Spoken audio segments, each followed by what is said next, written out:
Hi YouTube family, कैसे हो आप लोग। मेरे छोटे से ब्लॉग में आप लोग का स्वागत है। और यूट्यूब फैमिली, आप लोग कैसे हो, अच्छे होंगे आशा करती हूँ। Radhe Radhe YouTube family. दोस्तों, मेरा ब्लॉग अच्छा लगे तो लाइक सब्सक्राइब ज़रूर करना। अब मैं आपको आज तुलसी पूजा की कथा सुनाने जा रही हूँ।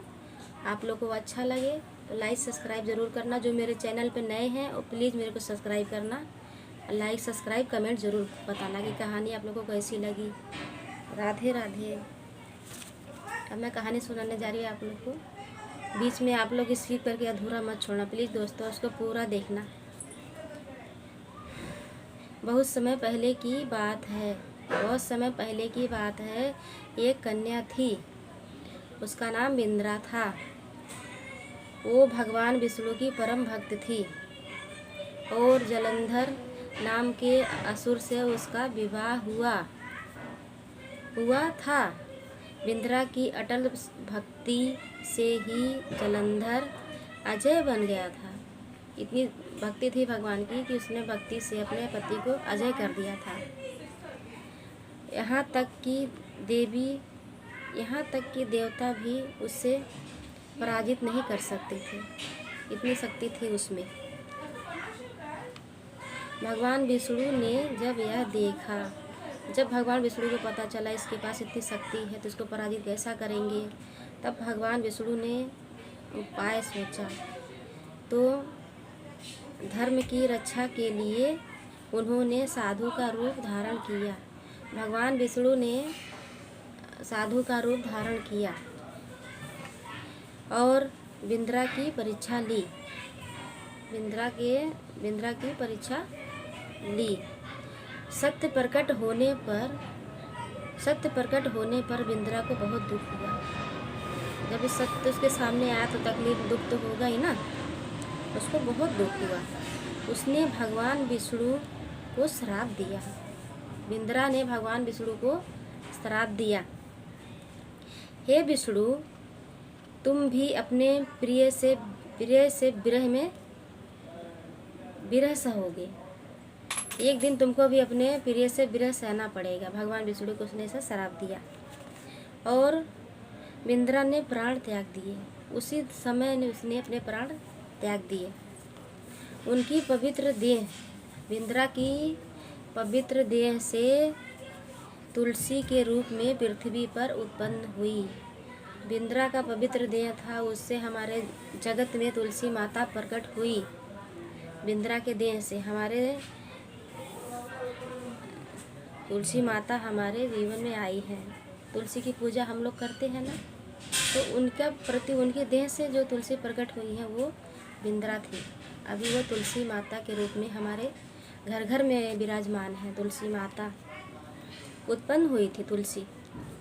तभी भगवान विष्णु ने कहा, जब तुलसी उत्पन्न हुई तो भगवान विष्णु ने तुलसी से कहा, हे तुलसी, आज से तुम मेरी अर्धांगिनी।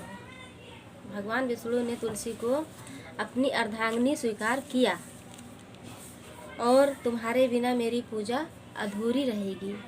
भगवान विष्णु ने कहा, हे तुलसी, तुम मेरी अर्धांगिनी हो, तुम्हारे बिना मेरी हर पूजा अधूरी रहेगी। तो भगवान विष्णु ने उनको अपनी अर्धांगिनी मान लिया।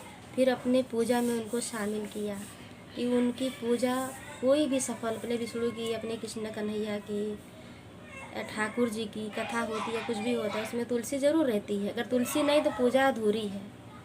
ऐसा भगवान विष्णु ने कहा, तुम्हारे बिना मेरी पूजा अधूरी मानी जाएगी।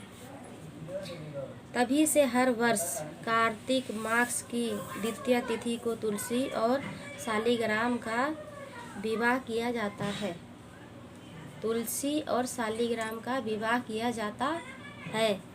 हमारे देश में तुलसी की पूजा मनाई जाती है। तुलसी की शादी शालिग्राम के साथ की जाती है। इस दिन जो भक्त तुलसी विवाह करते हैं उन्हें अखंड सौभाग्य और वैवाहिक सुख की प्राप्ति होती है। आज के दिन जो अभी तुलसी की पूजा आज हमारे देश में मनाई जाएगी, तो तुलसी की पूजा जो हमारे देश भक्त बहन लोग हैं, माताएं लोग हैं जो पूजा करती हैं, उनको अखंड सौभाग्य की प्राप्ति होती है, सुख समृद्धि की हर चीज़ की प्राप्ति होती है। इसीलिए हमारे देश में तुलसी पूजा मनाई जाती है। भगवान विष्णु और शालिग्राम दोनों की पूजा की जाती है, तुलसी माता की पूजा की जाती है। सब लोग हम लोग पूजा करते हैं भगवान की ना। किस किस को पूजा करना पसंद है दोस्तों? कमेंट में ज़रूर लिख के बोलना। मुझे तो बहुत पसंद है। मेरे तो सबसे प्रिय है मेरे लड्डू गोपाल, मेरे खाटू श्याम और मेरे बजरंगबली। देखिए बजरंगबली मेरे देखो यहाँ पे है। मैं अपने बजरंगबली को ऐसा रखती हूँ, ऐसा। ये है मेरे बजरंगबली और गणपति, इनको मैं हमेशा पूजती हूँ मेरे बजरंगबली को। और दोस्तों, कहानी कैसी लगी आप लोग को? अच्छी लगी हो तो कमेंट में ज़रूर बताना और फॉलो करना। जो लोग मेरे चैनल पे नए होंगे वो लोग फॉलो करना, लाइक सब्सक्राइब कमेंट करना जो हम लोग के उस पे है। थैंक यू दोस्तों। Bye bye YouTube family. कैसे? Radhe Radhe YouTube family. Bye bye. Happy Tulsi Puja, happy Tulsi Puja दोस्तों यूट्यूब फैमिली। बाय।